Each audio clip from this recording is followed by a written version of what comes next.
Closed doors, I'm a fool for your love.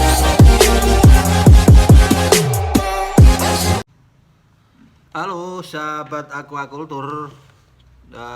Saya akan mereview sebagaimana ada yang disebut udang faname, ada juga udang windu.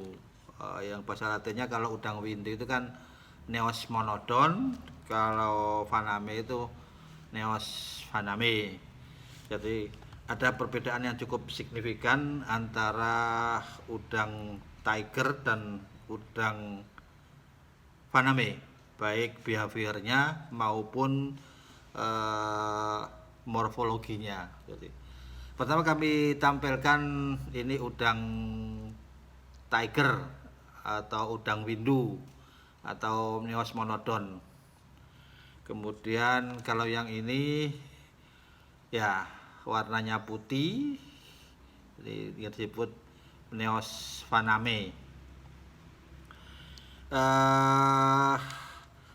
Pada udang tiger atau Neos monodon ini dia lebih suka dibentos di dasaran. Jadi makanya untuk density-nya ketika kita menebarkan di kolam itu relatif lebih sedikit density-nya dibanding dengan udang faname yang dia itu behaviornya di kolam itu apa ya, sinking di tengah-tengah, jadi dia melayang. Jadi ketika satu meter kubik itu kan bisa diisi density 200 sampai 300, bahkan ada yang 500 ekor, karena cara hidupnya di air ini dia berenang, jadi tidak menguasai dasaran sebagaimana udang tiger atau Neos monodon tadi.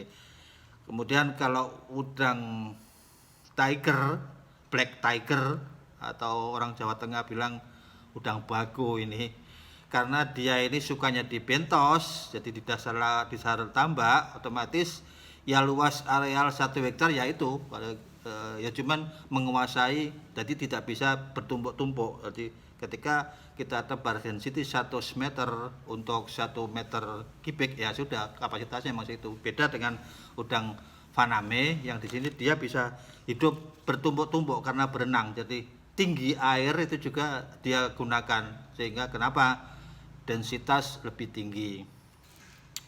Kemudian mengenai dulu sebelum tahun 2000 itu Indonesia masih menguasai black tiger ini, karena adanya permasalahan sehingga sempat juga vakum ini petani udang windu atau petani tambak.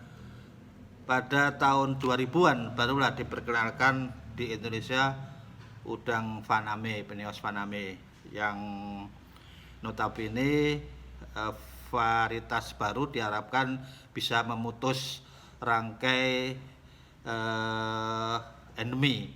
Dulu kan ada, kalau dulu di tiger itu ada white spot yang lagi umum, kemudian itu memutus rangkaian penyebaran white spot ini, kemudian petambak atau stakeholder di pemerintahan ini menghentikan produksi udang tiger, diganti dengan udang faname. Ya, udang faname mulai dibudidayakan di Indonesia ini semenjak tahun 2000. Tahun 2000 sudah sampai sekarang, dan akhir-akhir ini juga ada sebagian petani yang berusaha untuk mengembalikan kejayaan udang tiger lagi ini. Jadi tiger ini kalau ses U10 1 kilo ini bisa sekilo isi 5, sekilo isi 10 sampai sekilo isi 15. Kalau isi sekilo 15 itu mungkin kita budidaya di 120 hari sudah masuk ses. Waktu itu bisa 25 per ekor. 25 ekor per kilo itu di DOC 120 hari. di mulai tahun 90 ya, masa jaya-jayanya Tiger ini pada tahun 1995. Jadi sampai titik vakumnya itu pada tahun 2000 ya. Lah sempat juga di tahun 90-an itu sempat juga overproduksi waktu itu. Mungkin sempat juga udang Tiger ini di masa-masa itu karena cukup mudahnya produksi udang Tiger sementara pasar waktu itu belum siap.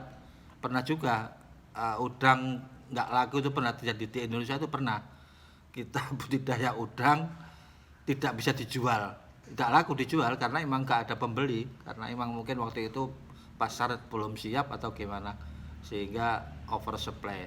Dan mudah-mudahan untuk ke depan terutama udang faname tidak terjadi peristiwa semacam itu. Mungkin petambak-petambak lama mungkin masih ingat ketika kita susah sekali untuk memasarkan udang windu, udang atau black tiger, atau orang Jawa Tengah bilang udang bagong.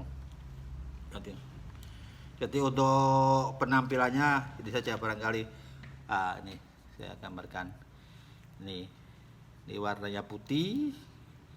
Ini kalau size-nya ini size 25 paling sudah super. Kalau orang budidaya udang faname mencapai size 25 sudah luar biasa. Tapi kalau udang Tiger ini bisa sampai size 15 ini, U15, U10 bahkan bisa.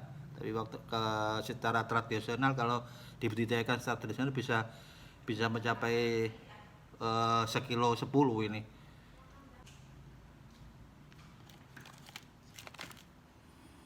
Demikian yang dapat kami sampaikan, sekedar preview secara morfologi ya, bentuk luar udang, bedanya udang Tiger dan udang faname. Yang ini Tiger, yang ini faname, Neos faname. Terima kasih.